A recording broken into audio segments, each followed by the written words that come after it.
Vous êtes sur l'émission Tout est accompli, l'émission sur laquelle vous avez déjà écouté l'évangile éternel de Jésus-Christ, c'est-à-dire le message du jugement selon Apocalypse 14, versets 6 à 7. Et lorsque nous lisons dans Apocalypse 14, versets 6 à 7, « Je vis un autre ange qui volait par le milieu du ciel, ayant un évangile éternel, pour l'annoncer aux habitants de la terre, à toute nation, à toute tribu, à toute langue et à tout peuple. Il disait d'une voix forte, craignez Dieu et donnons-lui gloire, car l'heure de son jugement est venue, et adorez celui qui a fait le ciel et la terre et la mer et les sources d'eau. » Je vous avais déclaré depuis 2013 que cette parole de l'Écriture est déjà accomplie et nous sommes dans le temps du jugement. Car c'est la charge que le Père m'a donnée selon l'ordre que j'ai reçu pour vous annoncer cet évangile. Et nous voici dans l'heure de la vérité. Et comme je le disais, cette sortie, ce n'est pas pour vous prêcher encore un autre évangile, un autre message, mais c'est de vous apporter la vérité. C'est de vous faire voir la vérité de cet évangile que vous avez déjà écouté, qui est la vérité. Et selon Matthieu 13, versets 24 à 30, après le retrait des ivraires, des prophéties de date, c'est-à-dire l'avènement de Jésus-Christ, dans moins de 10 ans, compté de 2013, et l'avènement de la bête et de sa marque le 29 mars 2015, c'est la charge que le Père me donne à nouveau selon son ordre pour vous apporter la lumière de son évangile qui m'a confié, qui m'a donné, pour vous qui le craignez, car nous sommes dans le temps de la vérité. Et c'est le message du temps, le message du jugement. Et c'est dans le temps que nous sommes.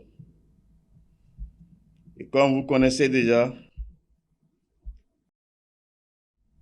le royaume de Dieu, selon les Écritures, il y a deux bonnes nouvelles pour le royaume de Dieu avant la manifestation du règne de Dieu sur la terre, comme cela avait été dit au milieu des Juifs, que ton règne vienne et que ta volonté soit faite sur la terre comme au ciel. Il y a deux bonnes nouvelles. Lorsque nous parlons de l'évangile, c'est la bonne nouvelle. Et toute une nouvelle a un sujet particulier. Quand je dis j'ai une nouvelle pour toi, c'est-à-dire tu dois attendre à avoir le contenu, c'est-à-dire le sujet principal de cette bonne nouvelle. Or, selon les Écritures, avant la manifestation du règne de Dieu sur la terre, il y a deux messages qui doivent être prêchés. Et quand nous relisons encore dans Apocalypse 14, le verset 6 à 7, « Je vis un autre ange qui volait par le milieu du ciel, ayant l'évangile éternel pour l'annoncer aux habitants de la terre, à toute nation, à toute tribu, à toute langue, à tout peuple. Il disait d'une voix forte, craignez Dieu et donnez-lui gloire, car l'heure de son jugement est venue, et adorez celui qui a fait le ciel et la terre et la mer et les sources d'eau. » Lorsque nous écoutons cette vérité, cette parole de l'Écriture, et précisément dans le verset 7, il est bien dit, craignez Dieu et donnez-lui gloire, car l'heure de son jugement est venue. Ce qui veut dire, le temps de jugement est accompli. Ce n'est pas que l'heure de son jugement est en train de venir. Le temps vient où Dieu va juger le monde? Non. Nous sommes dans le temps, c'est accompli. Et quand nous remontons le verset 6, il dit, « Je vis un autre ange qui volait par le milieu du ciel, ayant un évangile éternel pour l'annoncer aux habitants de la terre. » Il dit, ayant un évangile éternel. Il n'a pas dit, ayant l'évangile éternel, ayant un évangile. Sous-entendre qu'il y a plus qu'un évangile. Un évangile. Il n'a pas dit l'évangile éternel. Ayant un évangile éternel.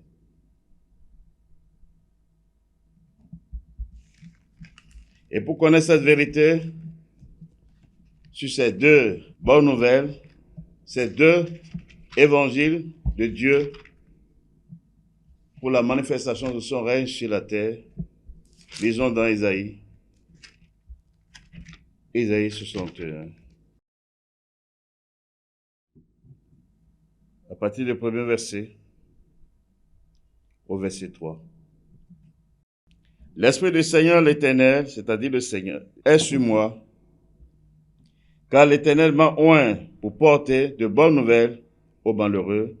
Il m'a envoyé pour guérir ceux qui ont le cœur brisé, pour proclamer aux captifs la liberté et aux prisonniers la délivrance, pour publier une année de grâce de l'Éternel et un jour de vengeance de notre Dieu, pour consoler tous les affligés, pour accorder aux affligés de Sion, pour leur donner un diadème au lieu de la cendre, une huile de joie au lieu du deuil, un vêtement de louange au lieu d'un esprit abattu, afin qu'on les appelle les térébennes de la justice, une plantation de Dieu pour servir à sa gloire. Et ce passage de l'Écriture qui porte ces deux messages, ces deux bonnes nouvelles, sous l'onction de Christ, le Saint de Dieu, quand nous considérons le premier verset, au verset 2, la première partie de ce verset, pour publier une année de grâce de l'Éternel, c'est là le premier évangile, c'est-à-dire la bonne nouvelle. C'est là la bonne nouvelle. Mais pour bien comprendre, toujours dans les Écritures, car Dieu est dans sa parole, Dieu est dans sa parole. Lorsque nous lisons dans Luc 4, à partir du verset 14, Jésus, revêtu de la puissance de l'Esprit, retourna en Galilée, et sa renommée se répandit dans tout le pays d'alentour.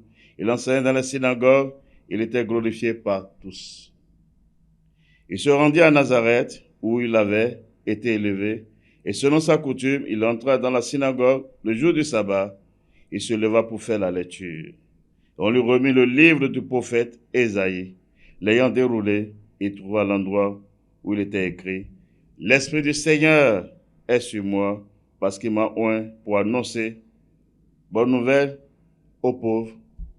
Il m'a envoyé pour guérir ceux qui ont le cœur brisé, pour proclamer aux captifs la délivrance et aux aveugles le recouvrement de la vue, pour renvoyer libres les opprimés. » Le verset 9, pour publier une année de grâce du Seigneur. Ensuite, il roula le livre, le remit au serviteur et s'assit. Tous ceux qui se trouvaient dans la synagogue avaient les regards fixés sur lui. Alors il commença à leur dire, « Aujourd'hui, cette parole de l'Écriture que vous venez d'entendre est accomplie. » Est accomplie. Car c'est celui qui a reçu le sceau pour l'accomplissement des promesses de Dieu sur la terre. Mais lorsque nous revenons dans le verset 19, pour publier une année de grâce du Seigneur, comme nous l'avons vu dans Isaïe 61, du premier verset au verset 2, la première partie du verset 2, c'est celui-là qui s'est arrêté. Pour dire cette partie-là est accomplie. Et pour avoir une pleine intelligence de cette vérité, toujours dans les Écritures, lorsque nous lisons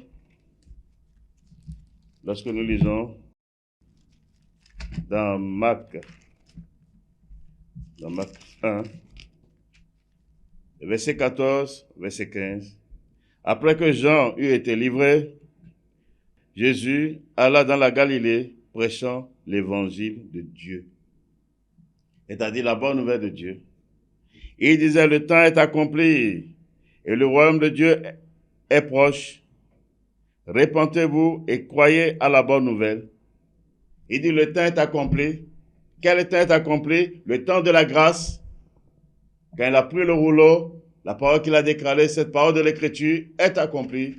C'est l'évangile là qu'il a sorti. Et ce qu'il a prêché, avant de mettre le sceau de Dieu à cette œuvre, par sa mort et sa résurrection. Car c'est ce qui est caché derrière cet évangile de la grâce, pour le salut de quiconque croit en cela. Donc c'est bien dit, le verset 15, il disait, le temps est accompli, le temps de la grâce est accompli, et le royaume de Dieu est proche. Répentez-vous et croyez à la bonne nouvelle. Et comme je le disais toujours dans Marc, c'est après sa mort et sa résurrection, la parole est sortie encore. Après sa mort et sa résurrection. Dans Marc 16, verset 15 à 16. Puis il a dit, allez par tout le monde et prêchez la bonne nouvelle à toute la création. Celui qui croira et qui sera baptisé sera sauvé, mais celui qui ne croira pas sera condamné. C'est après la résurrection que cet ordre a été donné aux apôtres, d'aller prêcher cette bonne nouvelle. Ce que lui-même a accompli et qu'il a rendu manifeste par sa mort et sa résurrection. Car c'est le sceau de cet évangile. C'est le sujet de cet évangile.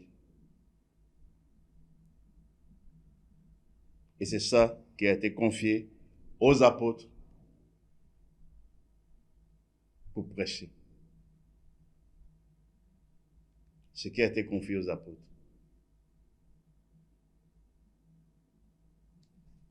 Et si nous recevons le témoignage des apôtres en leur temps,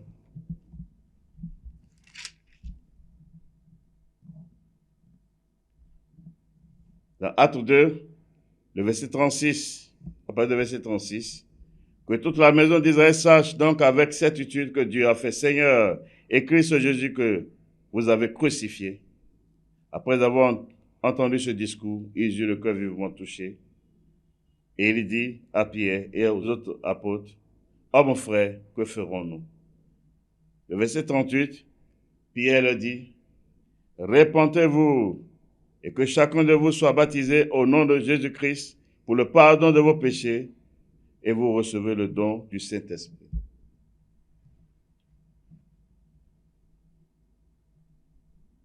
Lorsque nous voyons ici, c'est quand l'Église de Christ a fait son apparition, le jour de son apparition manifeste sur la terre. La première fois que les apôtres ont parlé aux vêtements, au milieu des Juifs, parce que cela a commencé par Jérusalem avant de s'étendre sur le monde entier, selon les Écritures. Et selon l'ordre qu'ils avaient reçu, parce qu'ils sont des serviteurs de Dieu. Nous voyons ici, il dit, répentez-vous, c'est-à-dire, croyez à la bonne nouvelle, là. Que Christ est mort pour vos péchés, il est ressuscité pour votre justification, car c'est la preuve, comme Jean l'annonçait, voici l'agneau de Dieu qui ôte le péché du monde. C'est lui le victime expiatoire pour enlever le péché du monde, afin que désormais tous les hommes puissent tourner leur regard vers lui pour le salut. On en reviendra en détail là. Donc c'est l'évangile là que les apôtres prêchaient. Mais pour avoir une pensée nette de ce que nous disons, nous allons prendre encore un des apôtres dans les Écritures. Un des apôtres. Dans Actes 20, verset 24.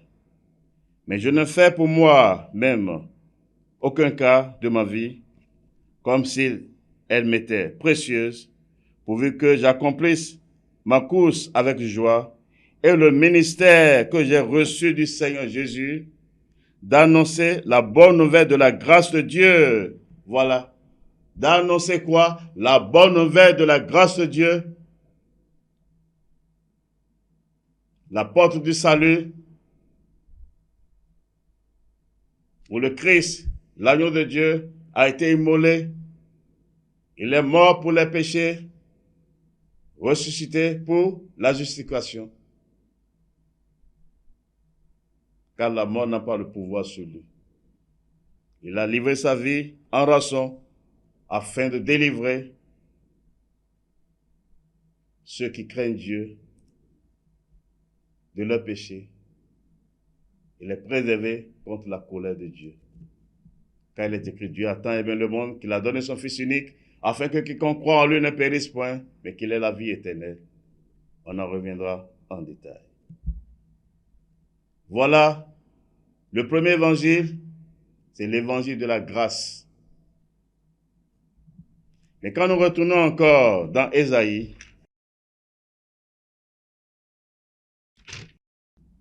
qui porte ces deux messages, Ésaïe 61, le verset 2, la deuxième partie de ce verset qui dit « Et un jour de vengeance de notre Dieu pour consoler tous les affligés. » Et un jour de vengeance de notre Dieu, ça veut dire, de la même manière, il est dit plus haut, pour publier une année de grâce de l'Éternel, c'est-à-dire pour l'annoncer, pour prêcher, la même chose encore pour le second. Et un jour de vengeance de notre Dieu qui doit être aussi publié, qui doit être aussi prêché, annoncé, afin que toutes les Écritures s'accomplissent. Car Dieu est dans sa parole. Et Dieu ne se contredit pas.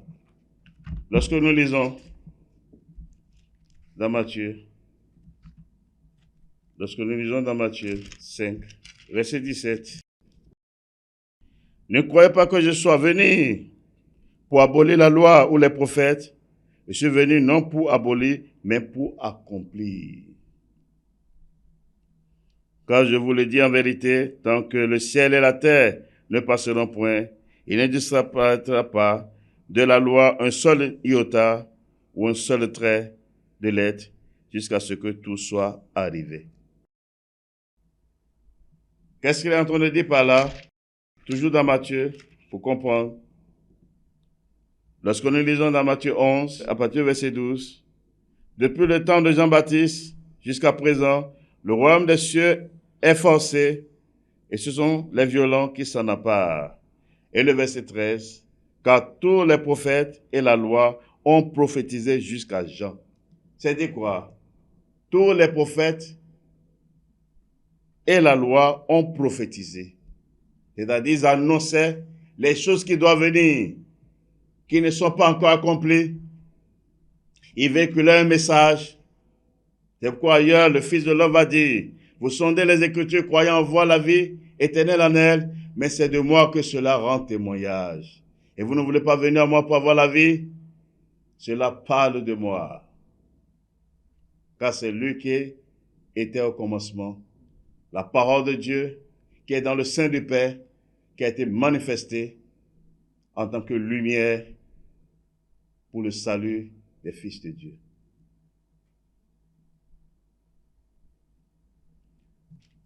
Donc c'est bien dit, ne croyez pas que je sois venu pour abolir la loi ou les prophètes, mais c'est pour les accomplir. Parce que la loi, y compris les prophètes, annonçaient, véhiculaient des messages qui doivent s'accomplir.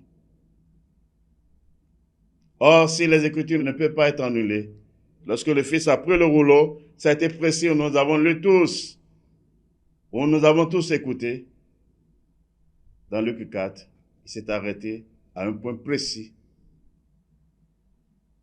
pour dire cette parole-là est accomplie. Donc la seconde partie doit s'accomplir aussi, qui est, lorsque nous revenons dans Ésaïe 61, la deuxième partie du verset 2, et un jour de vengeance de notre Dieu, ça là doit être prêché aussi.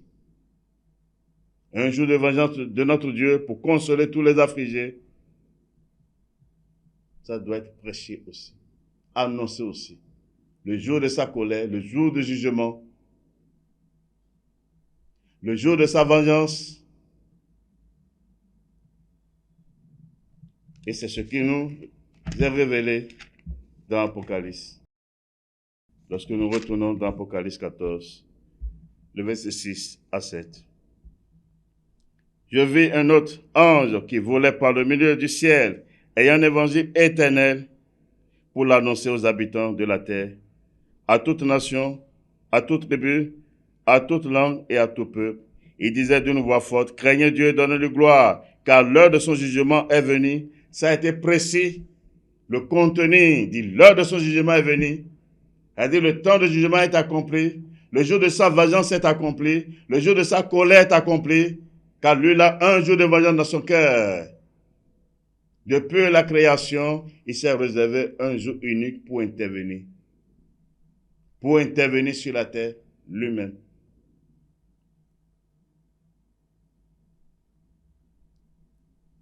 C'est le contenu. On ne va pas aller loin pour chercher. Craignez Dieu et donnez-lui gloire, car l'heure de son jugement est venue. Il n'est pas dit, l'heure de son jugement vient.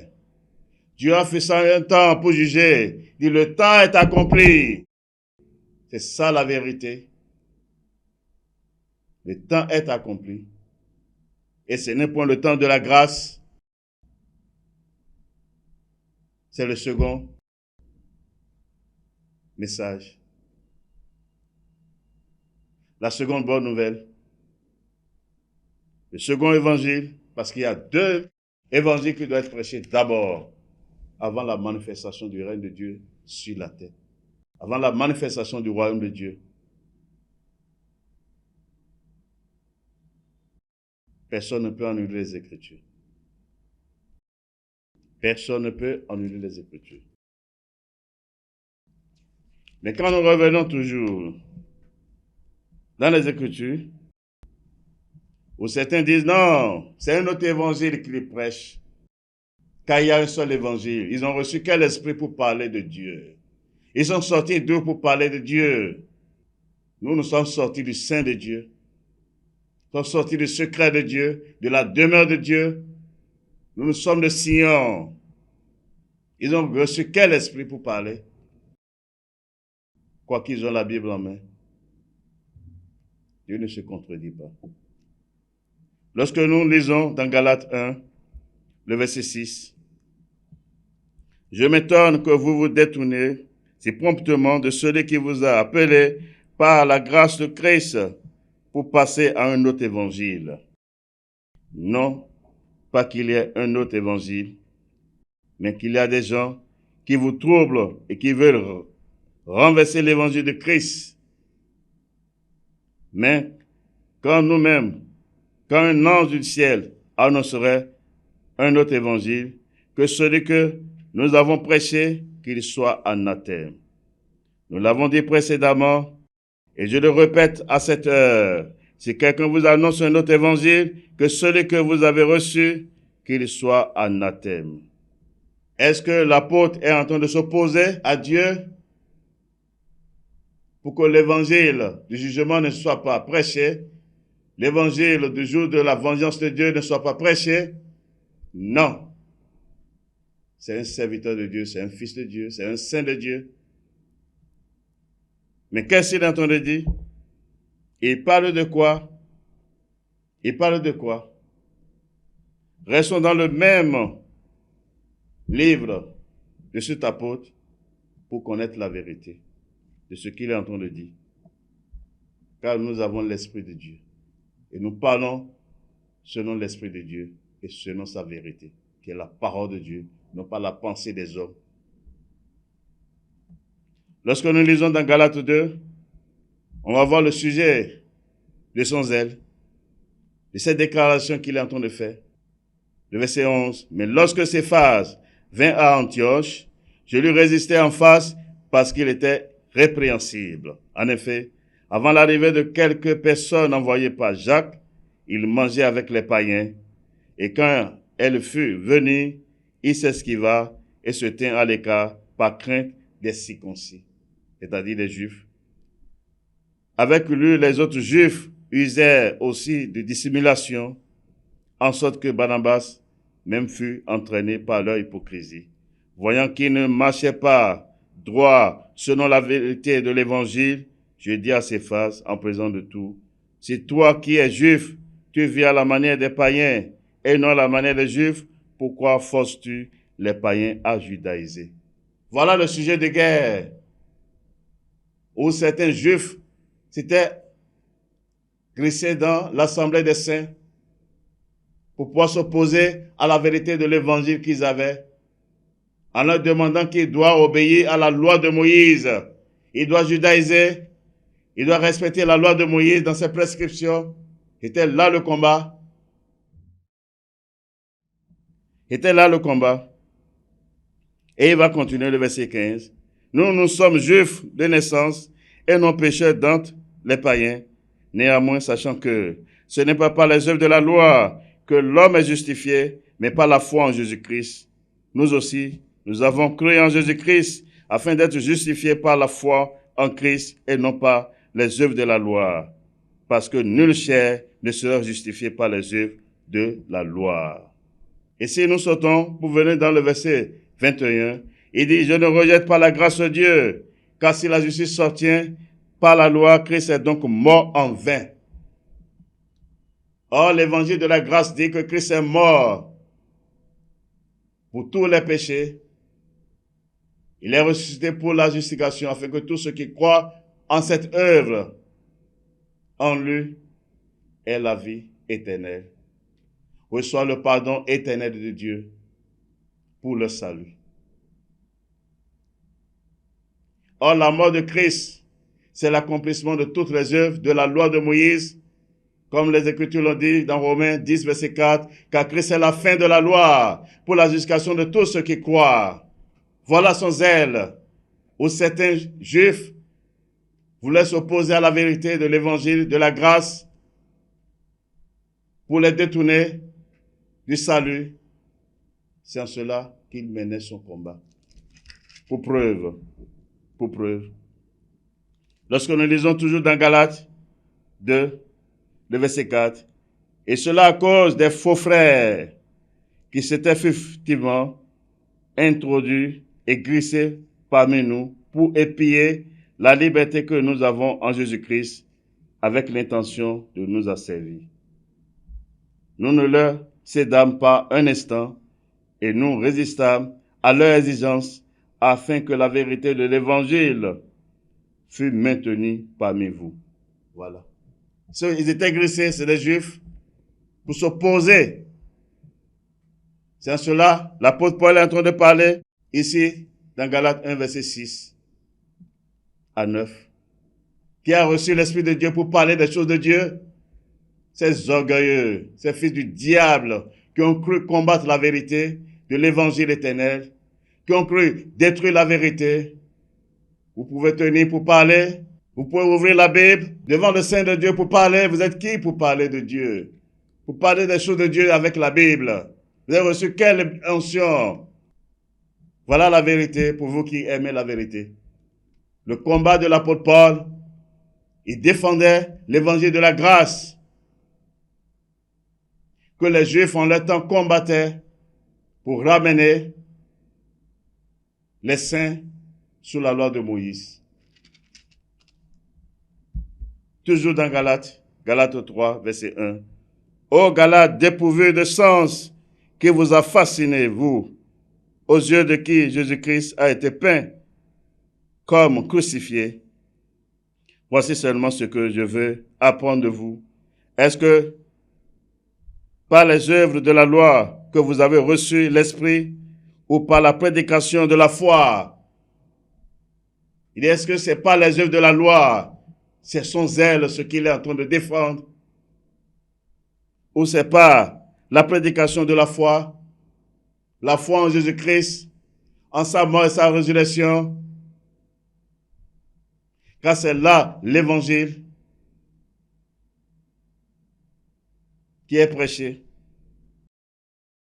Car Dieu justifie toutes choses par sa parole. Et sa parole est la vérité. Sa parole est la vérité. Sa parole est la vérité. C'est pourquoi rien ne peut nous détourner de cette vérité.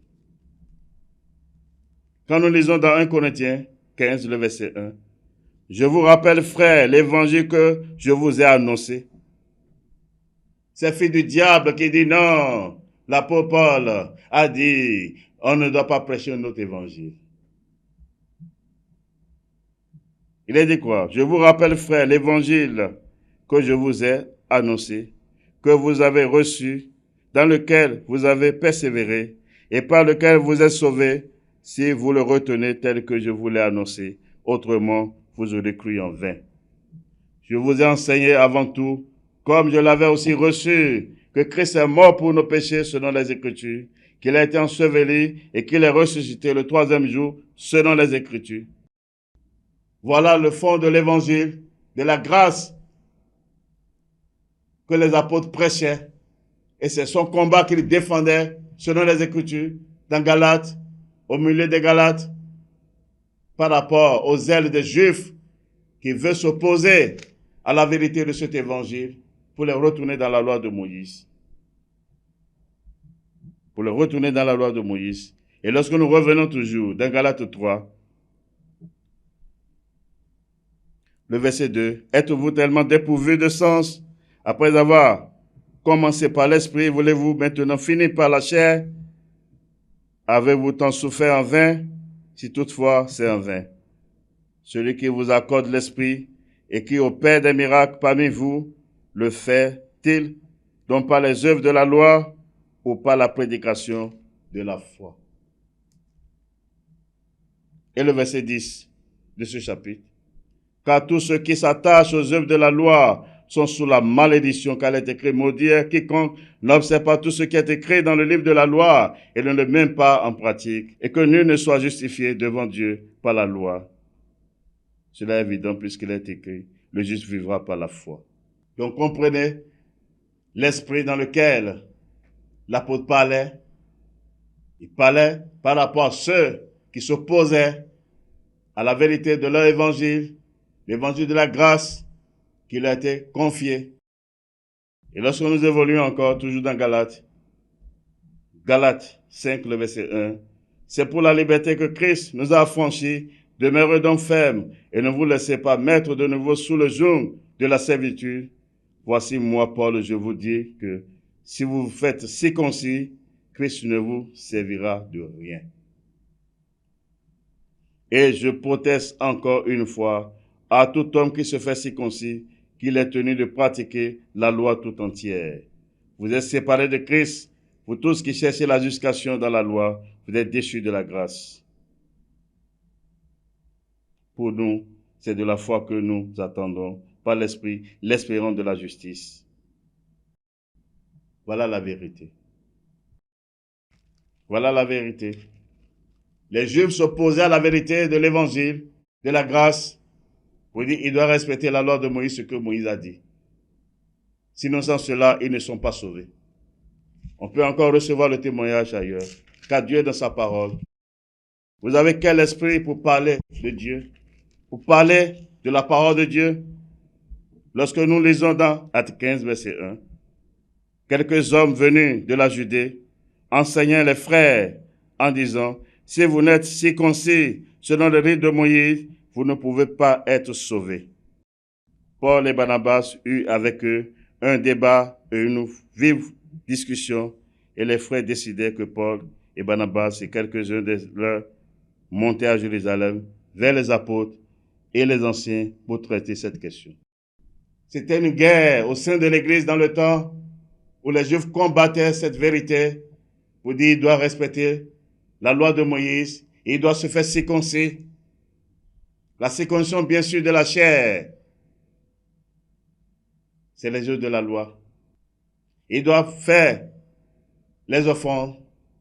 Tout ce que Moïse disait, par la mort de Christ et sa résurrection, a pris fin, c'est-à-dire est accompli, parce que la loi prophétisait, la loi annonçait. C'est pourquoi le Fils de l'homme étant sur la voie disait, tout est accompli, et le voile du temple est déchiré, qui a mis fin à cette adoration qui était charnelle, sur laquelle reposaient les ordonnances charnelles pour une nouvelle adoration selon l'Esprit. Donc c'était le combat des apôtres.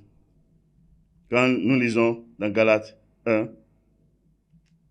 le verset 8, mais quand nous-mêmes, quand un ange du ciel annoncerait un autre évangile que celui que nous avons prêché, qu'il soit anathème. Nous l'avons dit précédemment, et je le répète à cette heure, si quelqu'un vous annonce un autre évangile que celui que vous avez reçu, qu'il soit anathème. Voilà la vérité. Il parle de quel évangile? En disant un autre évangile, c'est quoi? Qu'est-ce qu'il est en train de défendre? L'œuvre de Christ, son accomplissement, l'accomplissement de toutes les œuvres de la loi en Christ. Or, celui qui retourne dans les œuvres de la loi, comme aujourd'hui nous pouvons le constater, la construction des temples, c'est une œuvre de la loi. Les dîmes, les offrandes, les fêtes, Pâques, Pentecôte, Tabernacle, aux moissons, la circoncision de la chair, tout ce que Moïse a dit, les 10 commandements, c'est les œuvres de la loi. Tous ceux qui se sont appliqués à cela sont sous la malédiction, sont séparés de Christ selon les Écritures. Ils n'ont aucune connaissance de la vérité.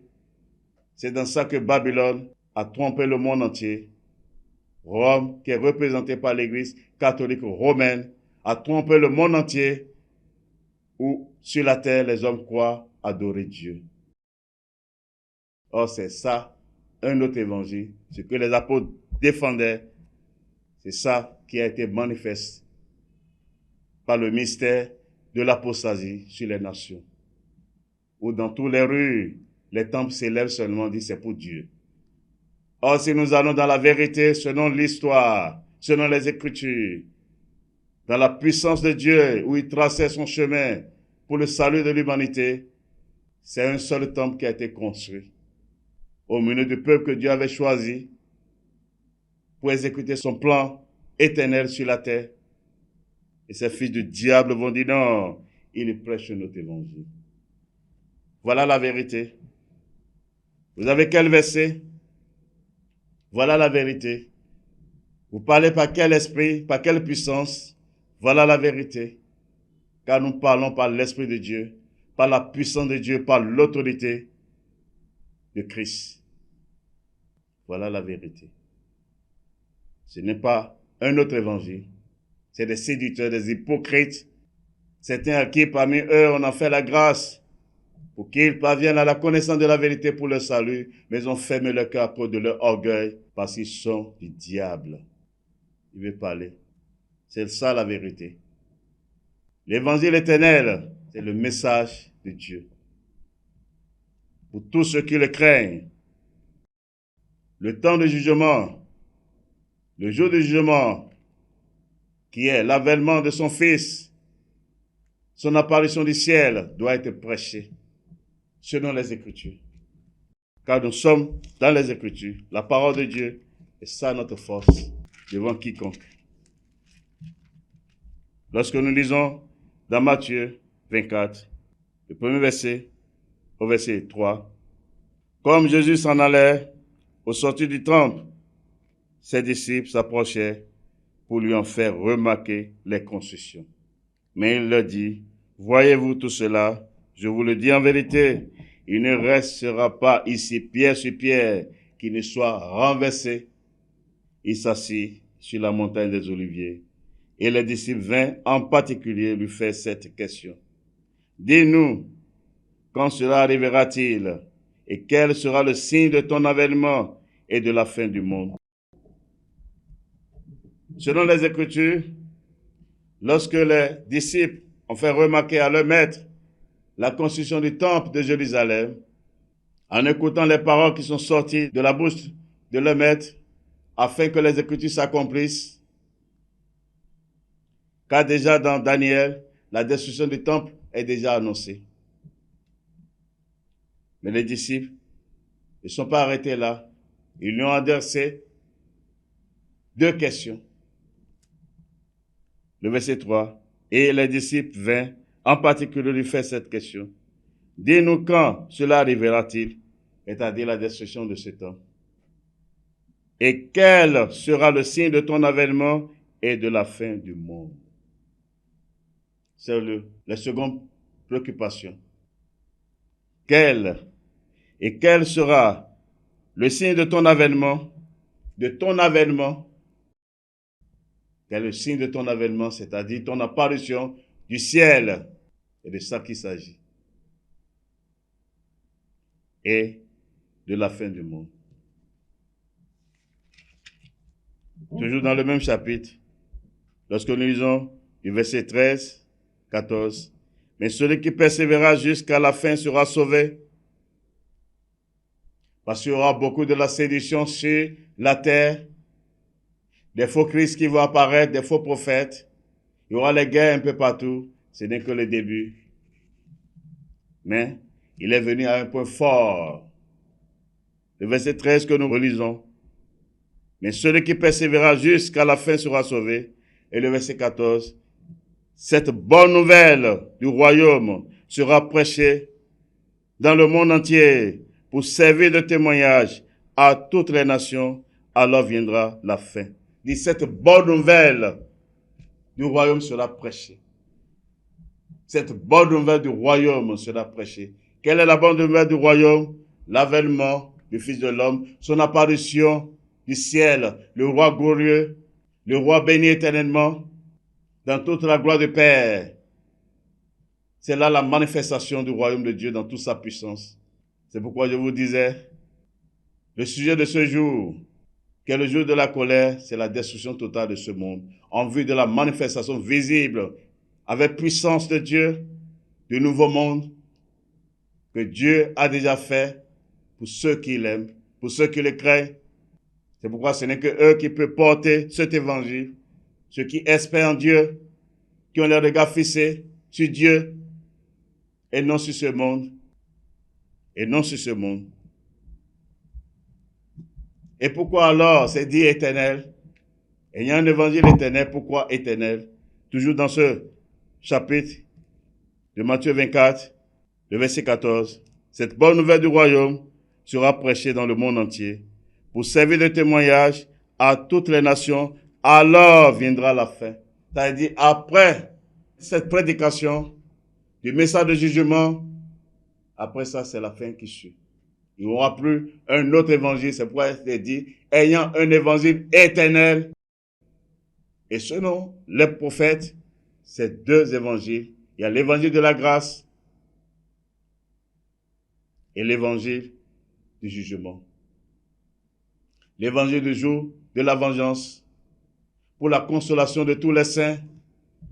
Comme Ésaïe le disait, le prophète. Ce n'est que les justes qui peuvent aimer cet évangile. Ce n'est que eux qui peuvent aimer cet évangile. Lorsque nous relisons l'année 61, le verset 2, à partir de la dernière partie de ce verset, et un jour de vengeance de notre Dieu pour consoler tous les affligés, pour accorder aux affligés de Sion, ça a été prédit. Aux affligés de Sion, par des fils de Dieu, car ils ont une seule demeure, la demeure de Dieu. Celui qui ne serait pas dans cette demeure, il est voué à l'extermination pour toujours. Car non seulement la terre, mais les cieux seront détruits. Et c'est un mystère de Dieu. Selon les Écritures, personne ne peut annuler les Écritures. Si on a parlé de nouvelle terre et nouveaux cieux, ça veut dire que les anciens vont disparaître, seront détruits. On en reviendra là, si le Père nous permet. Pour accorder aux affligés de Sion, pour leur donner un diadème au lieu de la cendre, une huile de joie au lieu de deuil, un vêtement de louange au lieu d'un esprit abattu, afin qu'on les appelle les télémains de la justice, une plantation de Dieu pour servir à sa gloire. Cet évangile éternel, l'évangile du jugement de Dieu, l'évangile du jour de sa vengeance, de sa colère, c'est pour la consolation de tous ceux qui l'aiment, tous ceux qui portent son nom. C'est pour la consolation du juste et non du méchant. C'est pourquoi ailleurs le témoignage a été rendu. Le témoignage a été rendu encore. Qui est la vérité? Parce que l'écriture ne peut pas être annulée. Vous ne pouvez pas l'annuler. C'est impossible. Vous ne pouvez pas l'annuler. Quoique d'autres prennent plaisir pour déchirer la Bible, jeter la Bible, sous prétexte que la Bible n'est pas la parole de Dieu, c'est des antéchrists, c'est des séducteurs, c'est des maudits avant la création même. Et nous sommes dans la manifestation de leur folie pour leur ruine éternelle. Et nous voici dans l'heure de la vérité. Car la Bible, c'est la parole de Dieu qui parle de Dieu et de ses œuvres, et non qui parle d'un peuple, qui parle de l'histoire d'un peuple. Au commencement, est-ce que la Bible parlait d'un peuple? C'est parle de l'humanité. On en reviendra là-dessus. Nous sommes à la fin, l'heure de la vérité. Lorsque nous lisons dans Psaume 58, le verset 11, le juste sera dans la joie à la vue de la vengeance. Il baignera ses pieds dans le sang des méchants. Et les hommes diront, oui, il a une récompense pour le juste. Oui, il a un Dieu qui juge sur la terre. En parlant de ce jour, de ce temps de jugement, dans sa manifestation, il a dit quoi? Le juste sera dans la joie à la vue de la vengeance. Un jour de vengeance de notre Dieu. C'est une bonne nouvelle du royaume de Dieu. Pour les fils de Dieu, pour ses élus, tant du milieu des nations que des 12 tribus d'Israël. Ce n'est pas pour tout le monde. Ce n'est pas pour tout le monde. Je parle à ceux à qui cette parole est adressée avant la fondation du monde, ce que Dieu connaissait, ses élus. Et je dis la vérité. C'est pourquoi je vous fais rentrer dans les Écritures.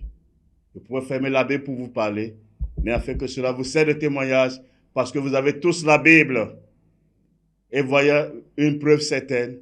La Bible qui prétend combattre, déclarant que c'est la parole du diable ou bien des hommes. Quelle œuvre des hommes est éternelle? Dieu pour toujours. La Bible, c'est la parole de Dieu. Le livre le plus combattu, le plus contesté, mais le plus lu dans le monde entier sur toute la surface de la terre, le plus multiplié, le plus parlé, traduit dans plusieurs langues, presque dans toutes les langues, afin que cela serve de témoignage. Craignez Dieu, donnez-lui gloire. C'est une porte de rachat pour vous. C'est une porte de rachat pour vous. Je vous dis la vérité, car le temps de jugement est accompli. Je ne suis pas sorti vous parler d'un autre évangile. Non.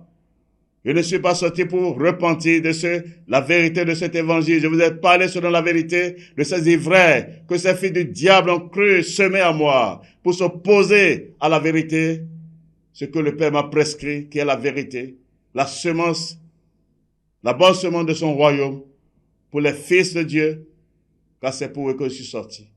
Car nous sommes aussi dans l'heure de la moisson, qui serait manifeste avec puissance dans cette phase aussi. Et c'est l'œuvre de Dieu. Celui qui l'a promis le fera avec puissance. Craignez Dieu, donnez-lui gloire. Ils ont pu combattre cette vérité, par tous les moyens, par tous les ruses, par toutes les méchancetés, mais leur impuissance a été manifestée. Car qui peut combattre contre Dieu? Qui peut lutter contre Dieu? Craignez Dieu, donnez-lui gloire. C'est bien dit, le juste sera dans la joie à la vue de la vengeance. C'est quoi? C'est une bonne nouvelle pour le juste. C'est la bonne nouvelle du royaume de Dieu. Ce n'est pas la bonne nouvelle du royaume du monde. Celui qui est du monde ne peut jamais accepter cela. Mais c'est écrit, ils ont tous la Bible. C'est là, il n'y a point d'excuse pour vous. Si on rentre dans vos maisons, dans vos chambres, dans vos bureaux, dans vos véhicules, vous avez tous la Bible. Toute l'écriture doit s'accomplir. Et je vous dis la vérité. Selon que j'ai reçu l'ordre du Père, selon que j'ai reçu l'ordre du Père, selon que j'ai reçu l'ordre du Père. Craignez Dieu et donnez-lui gloire. Lorsque nous lisons dans Malachie 4, le verset 1, « Car voici le jour vient, ardent comme une fournaise, tous les hautains, tous les méchants seront comme du chaume. Le jour qui vient les embrassera, dit l'Éternel des armées. Il ne les laissera ni racines ni rameaux. » Mais c'est dit, « Mais pour vous qui craignez mon nom, se lèvera le soleil de la justice, et la guérison sera sous ses ailes. Vous sortirez et vous sauterez comme les veaux d'une étable, et vous foulerez les méchants, car ils seront comme de la cendre sous la plante de vos pieds. au jour que je prépare, dit l'Éternel des armées. Et nous voici dans le jour. Le jour est accompli. Le jour que Dieu même a préparé. C'est pourquoi personne ne peut s'opposer à cette vérité.